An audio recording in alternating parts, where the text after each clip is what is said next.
joining us, Natalie. My name's Nathalie, so similar namesake. I'm part of Denim Privé's social team. Basically, Denim Privé makes sustainable denim and innovations, and I help communicate their efforts. And we were really interested to sit down and talk with you because of all of your sustainable efforts on the ground. And this podcast, really, the point is to kind of see behind the scenes of these efforts for anyone who cares to listen about all the different types of ways that people are trying to change the way that we view fashion. So if you can just go ahead and tell us a little bit about yourself to get started here. Yeah, I am Nathalie from Amsterdam, and I live here with 4 kids and a husband and some animals in our place. We live at the border of Amsterdam, so we have some space. And I am a social psychologist. That's what I did as a study, and I specialized myself in consumer marketing and research. So that's what I did for 10 years. But the last few years, I was questioning myself. Do I want to do this? Because companies were only busy with selling more and more, and I had to give them tips how they could do that. And also companies that made candies and things for kids. And it was really difficult for me, having also 4 kids myself. And I saw the overconsumption with my own eyes, and I was part of that. So I quit the consumer research part, and I started to be more creative. And that meant literally sewing at my sewing machine. And I used old textiles for that.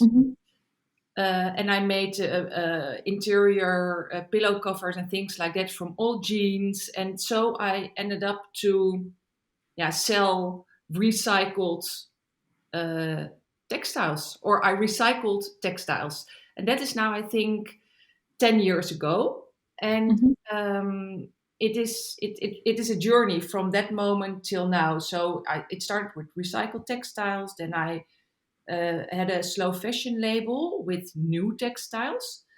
And from that, Lemonade became an inspiration platform, because that's more who I am. So instead of trying to make people buy more, and I try to make people buy less and better. Yes. Long story. Yes. I was clicking through your Instagram a lot, and it was giving me ideas, and it made me want to know how to sew, though. I can like mend a little hole, but but I'm not. I learned it myself. Actually, I learned it from my father. Oh. He knew only like this, go up and that, like in a row for curtains. Yes. So that's what I learned when I went to my first student room. I had to make my curtains, and he said, "Oh, you can do that yourself." So so that's what it is. Yes, it's a place to start, at least. Yeah.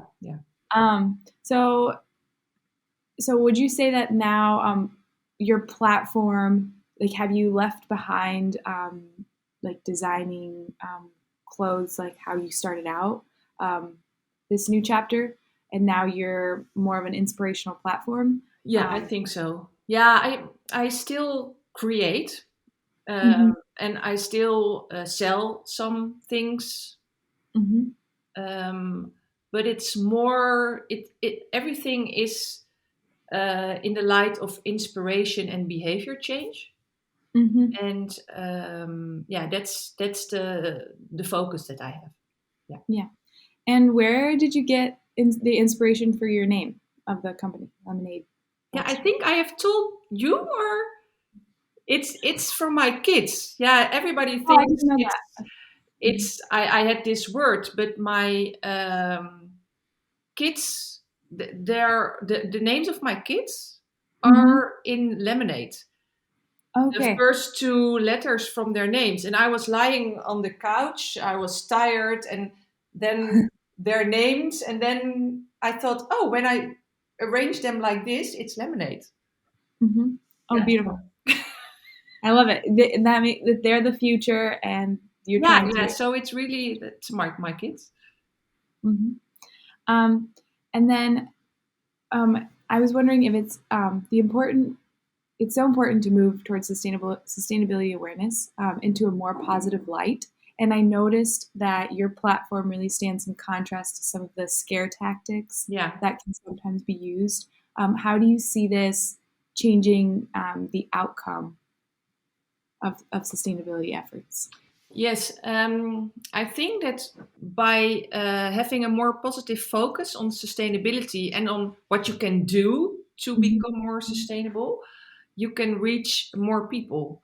And not only I think we have the frontiers, or how do you say it? The people who were already busy with this subject 10 years ago, and I call them Mhm. extreme motivated Mhm. activist people. Yeah. We need the big group, or we need everybody to join. And Mhm. by making it so activistic and extreme, I Mm. think you keep that group out of the sustainable discussion, Mhm. sustainable behavior discussion. So that's what I try to do, to make it a more happy and positive domain for everybody. Mhm.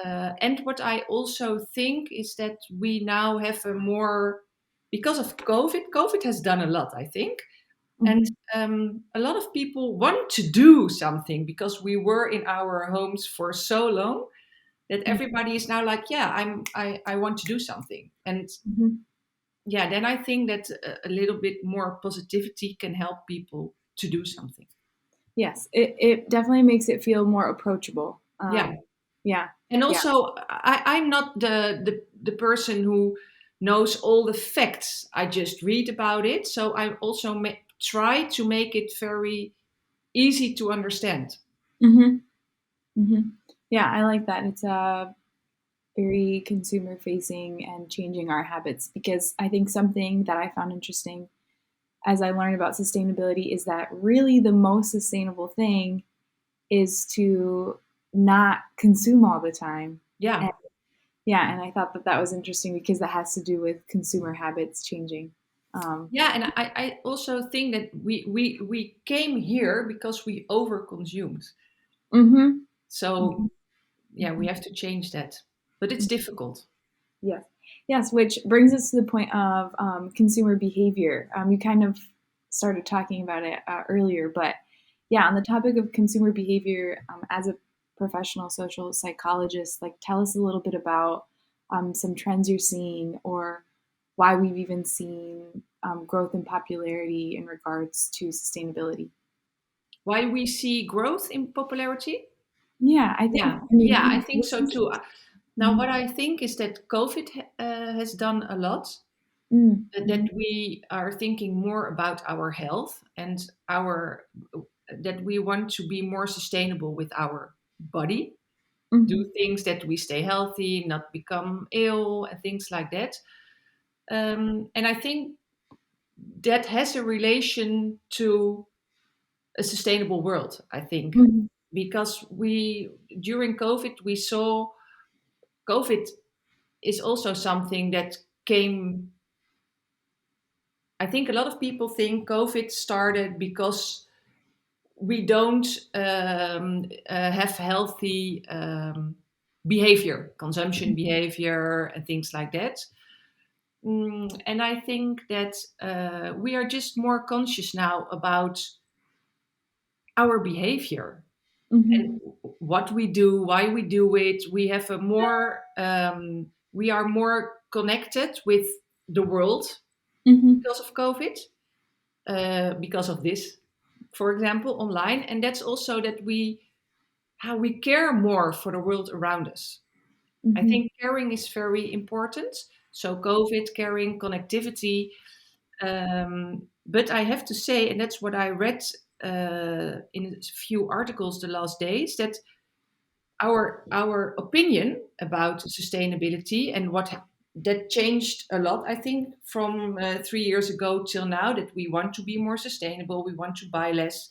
There's even in the Netherlands a social pressure not to eat meat, Mm-hmm. to consume less. It's really something that is resonating in Mm-hmm. society. But what we do, it seems that in the Netherlands, consumption of meat haven't dropped. Hmm.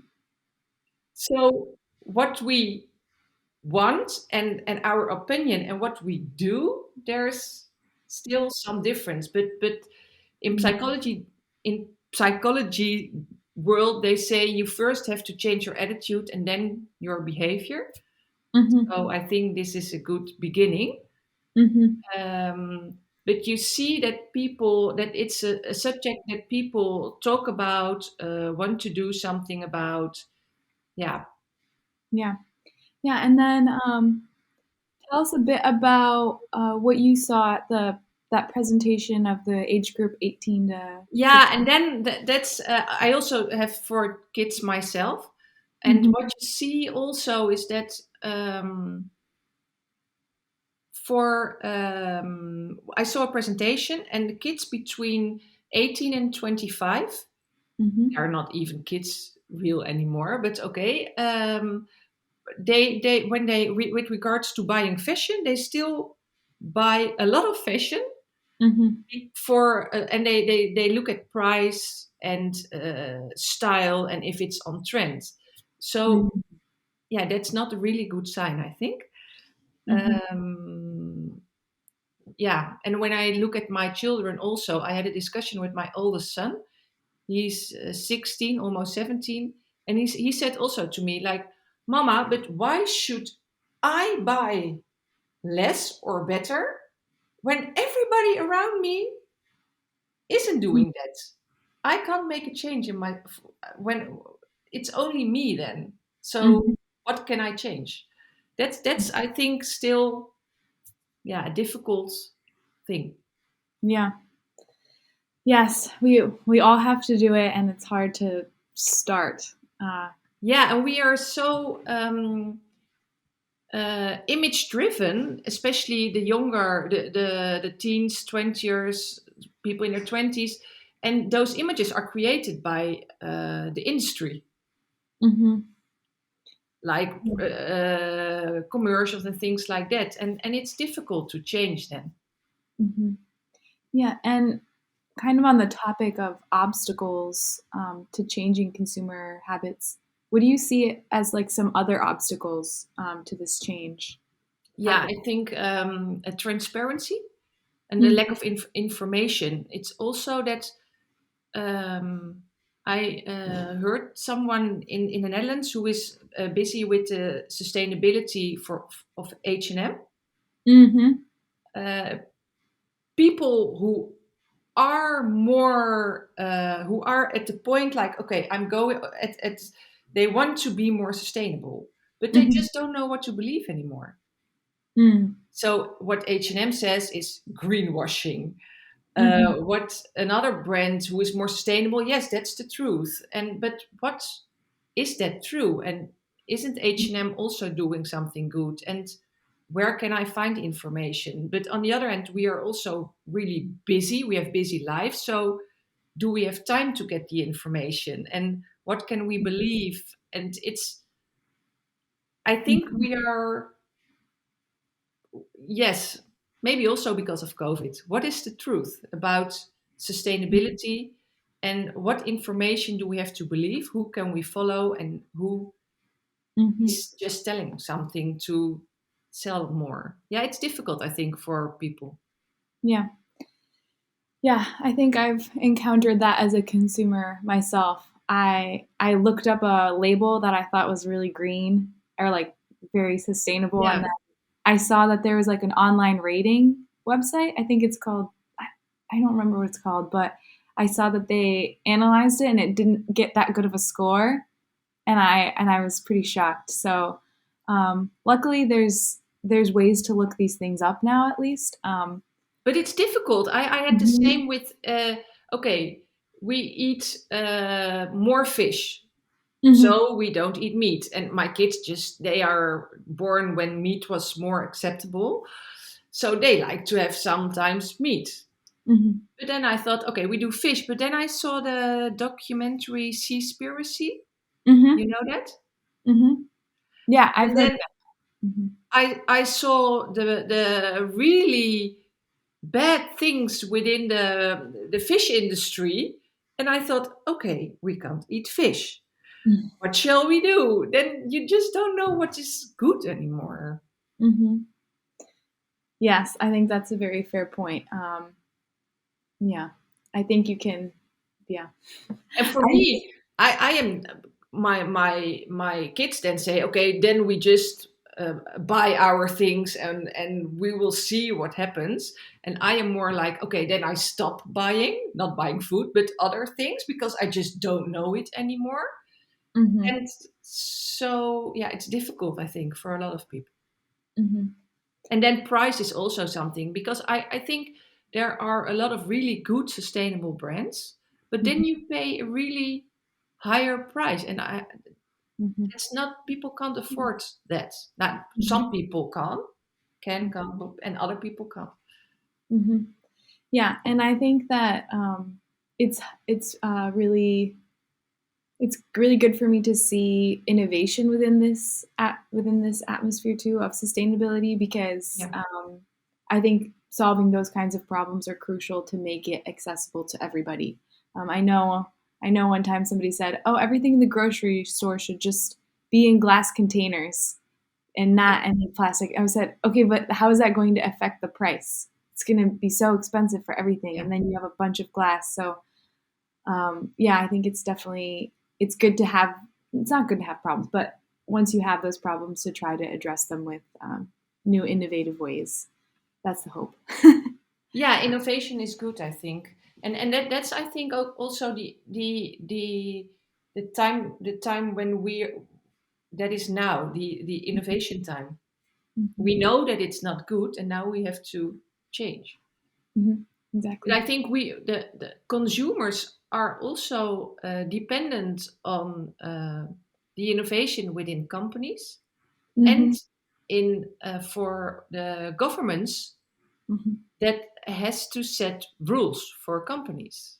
hmm I think there should be more regulation about governments, Yeah. that governments set, hmm On companies. yeah, on hmm companies. Yeah.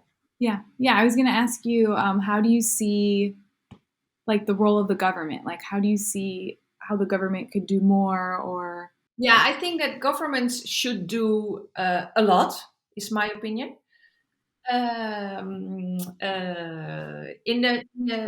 Europe, the European Union has Mhm, set a new rule that textile producers or brands that sell textiles, fashion, mhm, clothes, are responsible for their own waste. So when mhm, I buy something at H&M in Amsterdam, then when I don't want it anymore, I bring it back, and they are responsible to recycle it or do something with it in a sustainable way. So that's how they try to force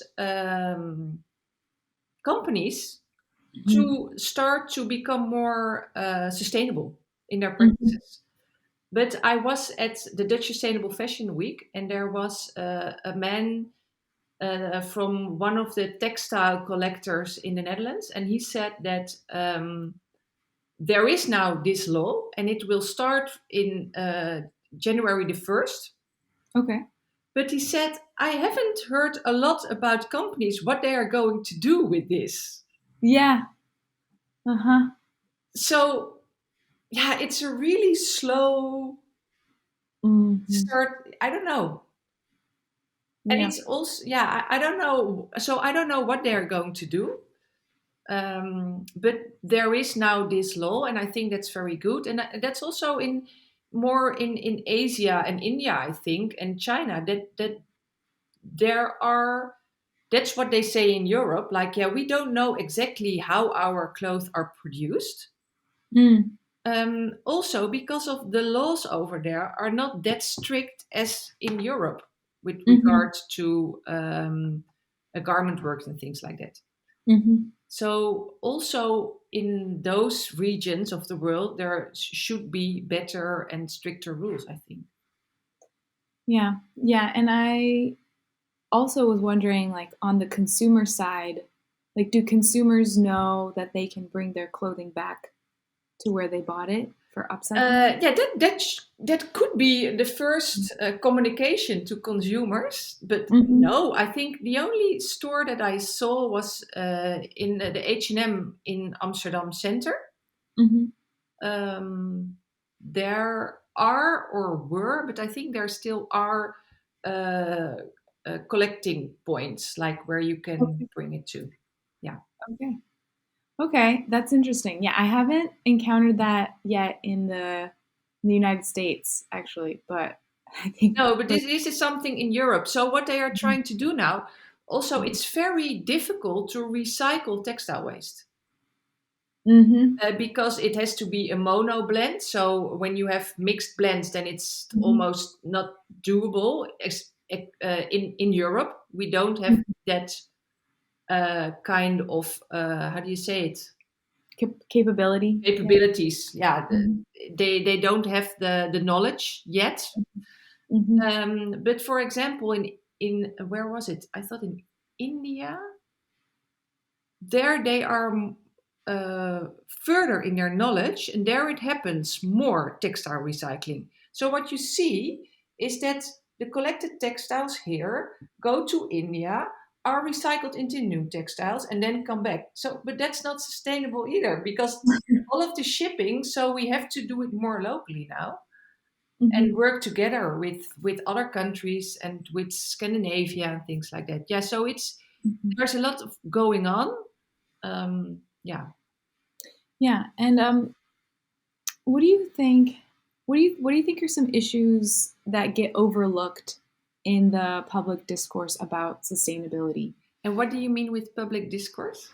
So I guess what people are talking about. So for example, I feel like the use of plastic is often talked about, or like use less plastic in clothing and in Yeah. packaging. I feel like that's really spoken about. But what do you see as maybe some blind spots, either in the way that consumers are asking for things or the ways that businesses are producing?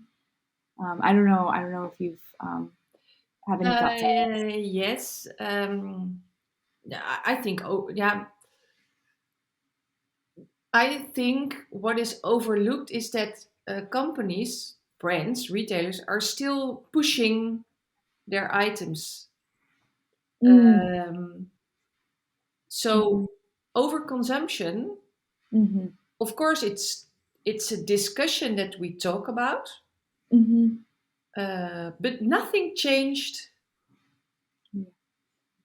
in how brands and companies um, make a profit. It's still Mm, we make something and we sell something.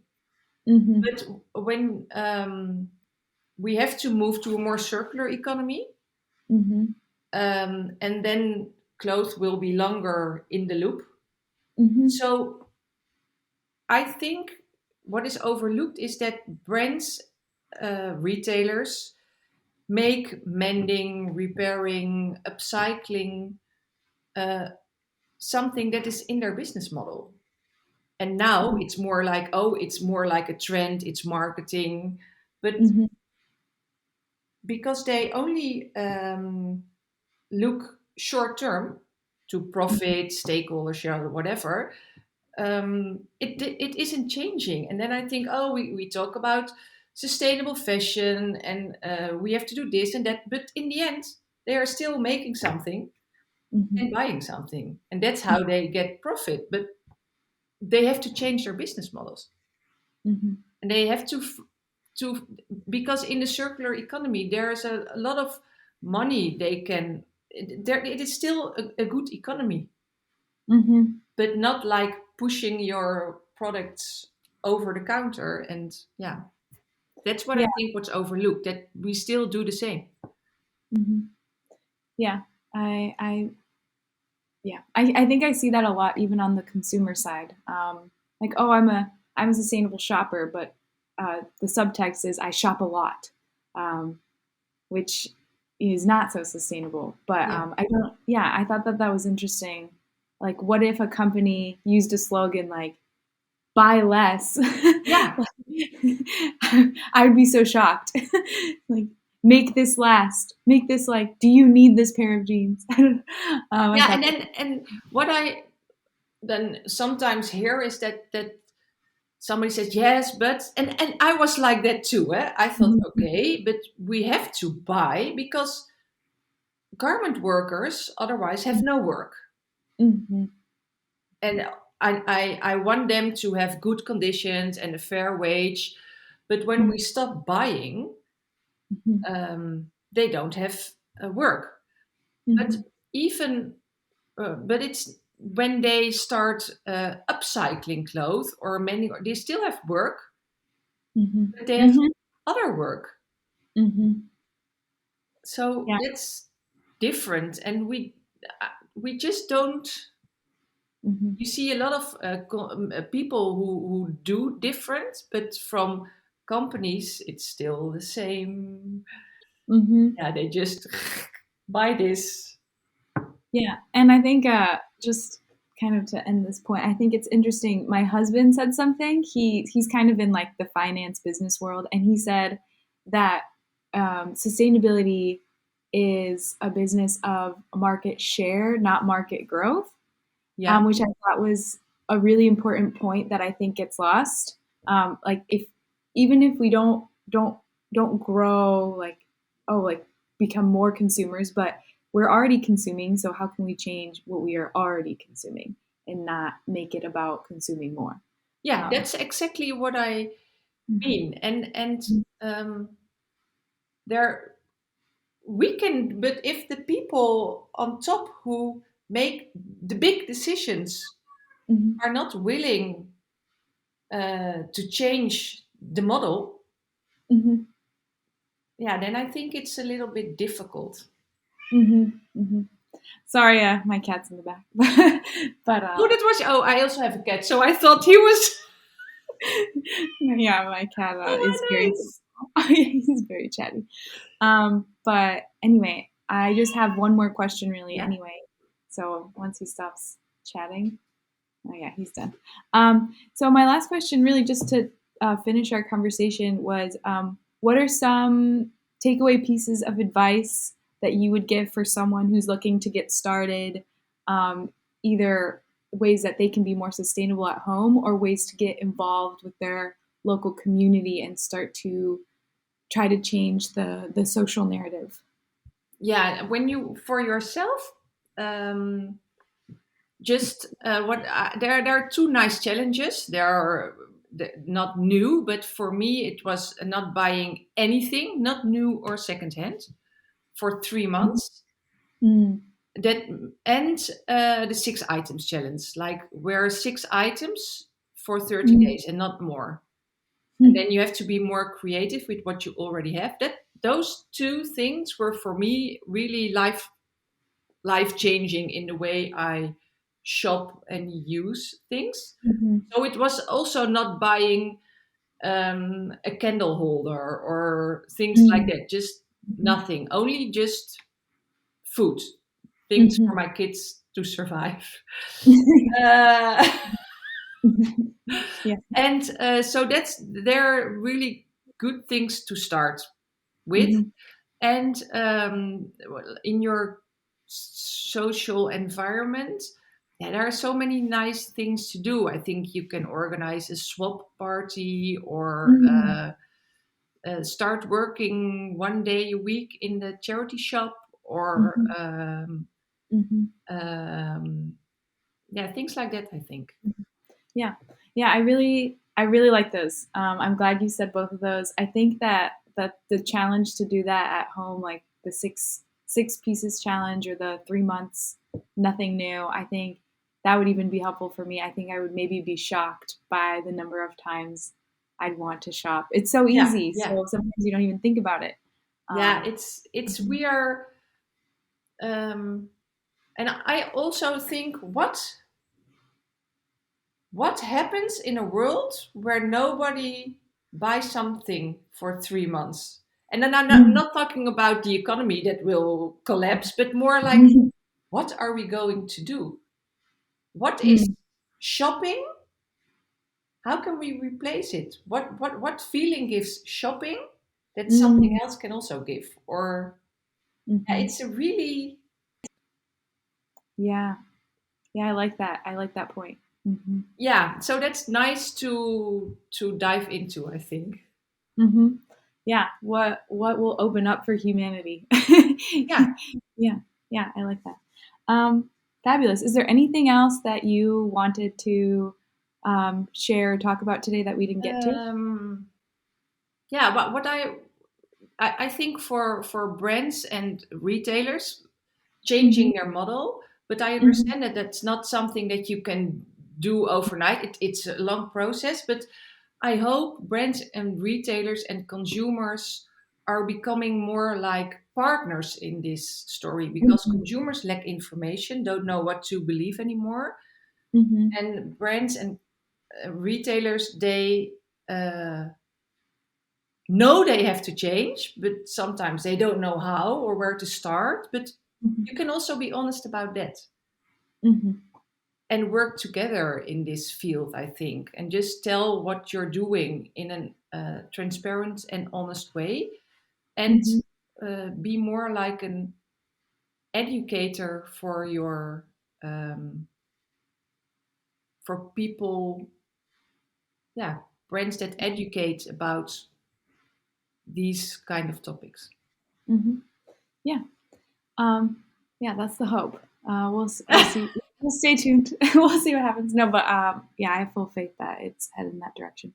Yeah. Thank you for. And I wanted to, before we leave, I wanted to ask: is this what you're wearing? Something that you've upcycled? Yeah, it's a sweater. I love it. Did you paint on it? Yeah, I painted, and Okay. I show you the back. I don't know if you can see it. Oh yes, it's like a spine. Yeah, it's my spine. I love it. I love it. So Yeah. human in the end. So very human. Yeah, I love Yeah. it. Yeah. And I have another. This is just one from the thrift store, but I made a really small steel wire in it. Oh, okay. So then you can. It's easier to do it like this, or in On your your hair. in your hair. Wait, like this. Just do it like. No, this is nothing. But well, that's I a got really great tip. Just some steel wire, and then you stitch it here, and then it's easier. Yeah. No, that's a really, really good idea. I always try to put bandanas in. Yeah, and then they fall. Mm-hmm. Yeah, but when you do it with a little steel wire, then they stay. Problem solved. Yeah. Yeah. Starting small. I Yeah. love it. Okay, fabulous. Well, thank you for joining us, and we'll let you know when we're done editing it, and you can go ahead and share the podcast with in whatever way you'd like. Yeah, but Yeah, I think nice. It was a nice conversation.